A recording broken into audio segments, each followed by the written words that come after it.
देखो बेटा, इन text question है भाई हमारे पास।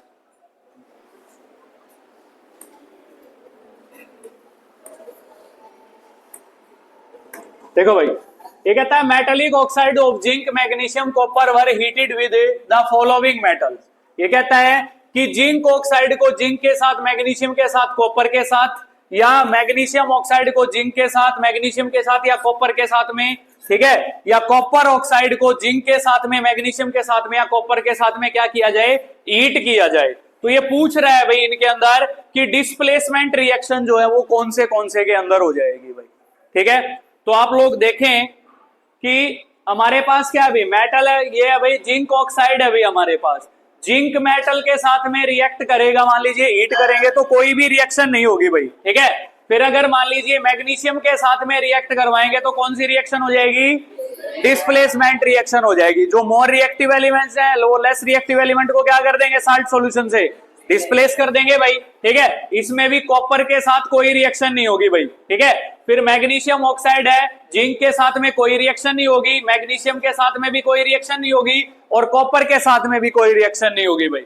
कॉपर ऑक्साइड है भाई, जिंक के साथ में कौन सी रिएक्शन होगी, डिस्प्लेसमेंट। मोर रिएक्टिव एलिमेंट किसको डिस्प्लेस कर देंगे, लेस रिएक्टिव एलिमेंट को। ठीक है भाई, मैग्नीशियम के साथ में भी क्या होगी, डिस्प्लेसमेंट रिएक्शन, और कॉपर के साथ में कॉपर की कोई रिएक्शन है होगी नहीं भाई। ठीक है, तो इस प्रकार से हमारे पास क्या हो जाएंगी, ये रिएक्शन हो जाएंगी भाई। ठीक है,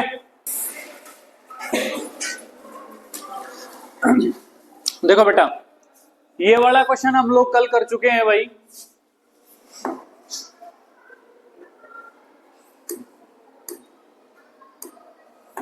ये कल कर चुके हैं भाई हम लोग। ठीक है, तो हमारे पास क्या है भाई, दूसरा क्वेश्चन है, which metal do not corrode easily. तो कौन से प्रकार की जो मेटल हैं, हमने 3 प्रकार की मेटल पढ़ी है ना, high reactive metal, moderately reactive metal और ए लिस्ट रिएक्टिव मेटल पढ़ी है भाई, पढ़ी है ना।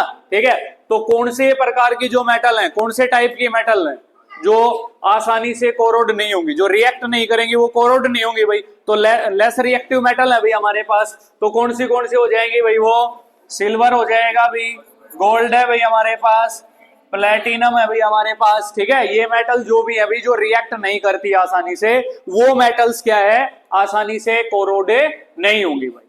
समझ में आ गई बात। ठीक है, अलोएज को हम कर चुके हैं भाई। ठीक है, व्हाट आर अलोएज कर चुके हैं। फिर हमारे पास है भाई, ये क्वेश्चन है भाई, क्वेश्चन नंबर 4 भाई। क्या कहता है भाई इसके अंदर कि which gas is produced when dilute hydrochloric acid is added to a reactive metal. कोई भी रिएक्टिव मेटल है, ठीक है, उसके साथ में अगर क्या डालें, हाइड्रोक्लोरिक एसिड डाल दें भाई मान लीजिए। ठीक है, तो कौन सी गैस निकलेगी, right the chemical reaction when iron react with dilute H2SO4।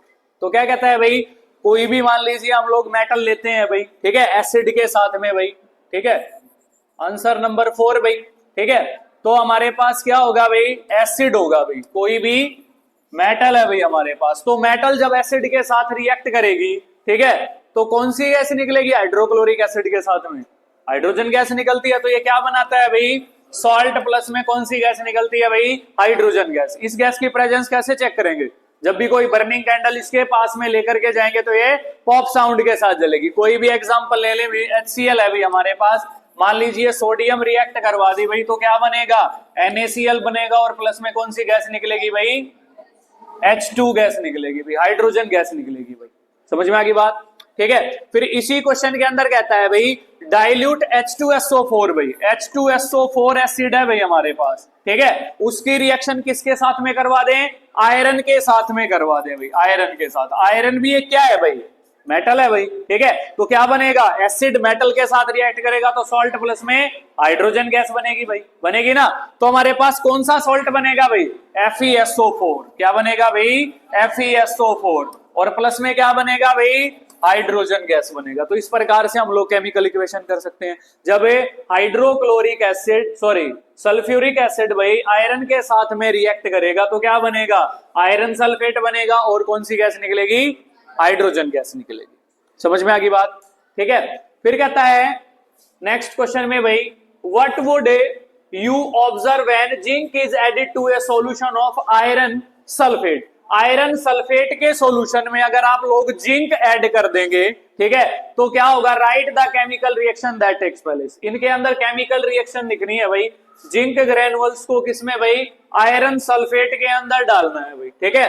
तो आप लोग जानते हो भाई कि आयरन सल्फेट भाई, ठीक है, आयरन सल्फेट का फॉर्मूला FeSO4 होता है भाई, ठीक है। इसके अंदर क्या डाल दें भाई हम लोग, जिंक डाल दें भाई। तो आपको पता है अभी zinc is more reactive than iron, तो डिस्प्लेसमेंट रिएक्शन होगी भाई, होगी ना।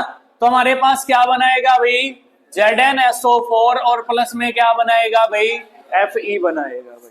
समझ में आ गई बात। जब भी हमारे पास जिंक ग्रेनुअल्स को हम लोग FeSO4 के साथ रिएक्ट करवाते हैं तो हमेशा ही जिंक सल्फेट बनाएगा और क्या बनाएगा, Fe बनाएगा, आयरन बनाएगा भाई, ठीक है। ये कौन सी रिएक्शन हो जाएगी भाई, डिस्प्लेसमेंट